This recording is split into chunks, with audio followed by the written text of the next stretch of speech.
You are listening to Blues on the Hill. It's the Oz Blues Hour. You're with Baz, and that last track you heard was from my studio guests. They have come all the way from the other side of Melbourne to be with us. Their name is Wilson White, and Wilson White play nothing but the finest pre-war and Chicago blues. These acoustic artists will take you right back to the source to drink in the original music that has influenced thousands of blues artists, as you just heard from that last track, which is off their yet-to-be-released CD. Troy Wilson and Matthew White, welcome to Blues on the Hill. Thank you. No, it's great to be here. Yes, thank you, Barry. Tell us a little bit about yourself, a bit about your musical background. First, Troy. One of the first sort of bands I got into was a Midnight Oil tribute band, which sort of travelled, got gigs all around the border and down in Tassie, and yeah, so I was very sort of fortunate to sort of walk into an established band that was got paid fairly well compared to what I get paid now.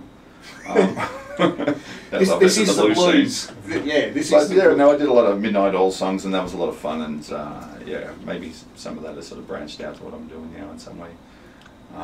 But I've worked at Blue Note Music College in Frankston for the longest one there. I've been through, seen 3 owners, but it's been over 15 years that I've been there, and I've lived in Frankston for the last 30. And yeah, look, I guess because I've always sort of been tied into musical schools in some form, I've just learned to play a few instruments along the way, from didgeridoo to harmonica, lap slide, guitar, and some other things like that. And Matthew? I'm probably a little less direct than Troy. I on a whim got a harmonica in my early 20s and tried to teach myself to play for a while, and in the end actually just looked up, this is the early days of the internet, looked up a teacher to find, and actually stumbled across Ian Collard in the early days. And he put me onto the blues pretty quickly, and yeah, ever since I started playing the blues, was lost to it. And for the most part, in the early days, again, of the internet, there's nowhere to really learn the harmonica, so I just taught myself, and one day was moved to Frankston with my wife, and was wandering down the street and saw Blue Note College. I went, oh, I know what a Blue Note is, and I wandered upstairs, and lo and behold, me and Troy met each other, and we pretty much liked the same type of music pretty much from day one, and a lot of the songs I knew, Troy already knew, and we pretty much hit the ground running probably within a few months of meeting each other. Yeah, we liked a lot of the pre-war blues, and I used to get lessons off Nick Charles for quite some time, and even Rob Papp down on the peninsula too. But we liked the pre-war stuff, and it was a lot of fun just sort of playing those tunes. But we found ourselves doing a lot of Chicago songs when we first met. Little Walter and Muddy Waters and Howlin' Wolf and Jimmy Reed. All right, well, this is one of our hoodoo songs from the Memphis Jug Band.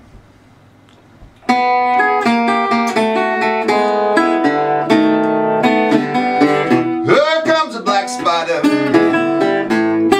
that means bad luck to me.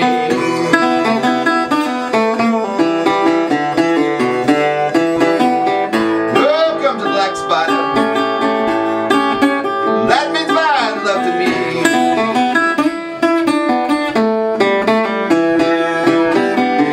I've been feeling kind of funny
somebody. Let me lay my head on your breast.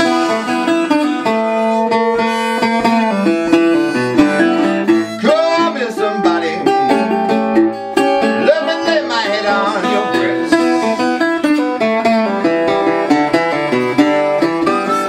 'Cause I'm wangled and tangled in this body's wetness.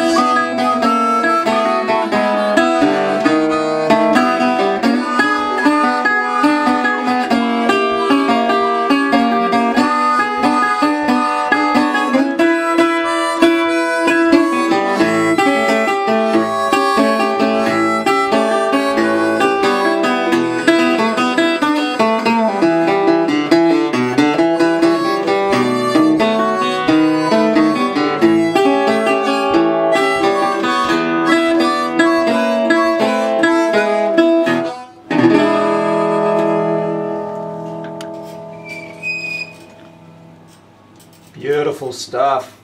Live blues, folks. Doesn't get any better than that. Thank you very much.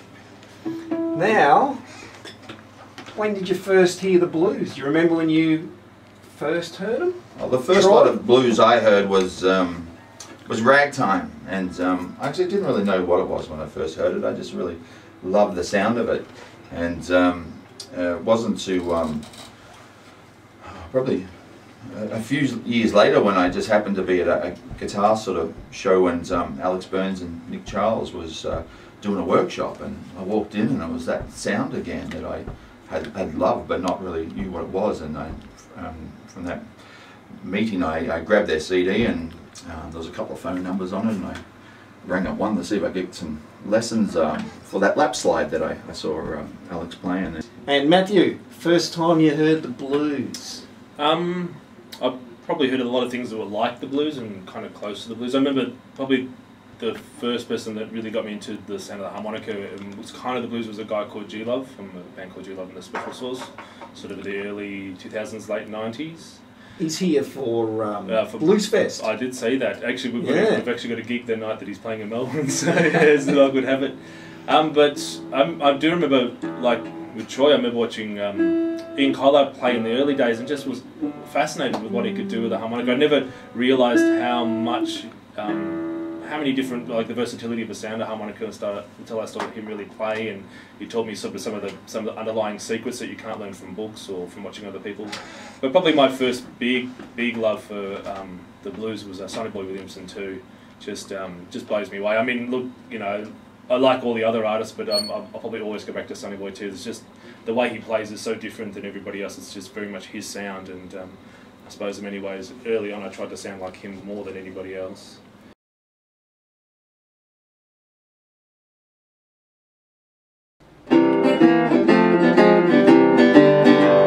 My name is Piggly Wiggly, and I swear you can help yourself. My name is Piggly Wiggly, and I swear you can help yourself. If you got your greenback, don't take nothing else. Piggly Wiggly store here, Piggly Wiggly's everywhere. Piggly Wiggly store here, Piggly Wiggly's everywhere. If you don't find one here, you'll find one over there.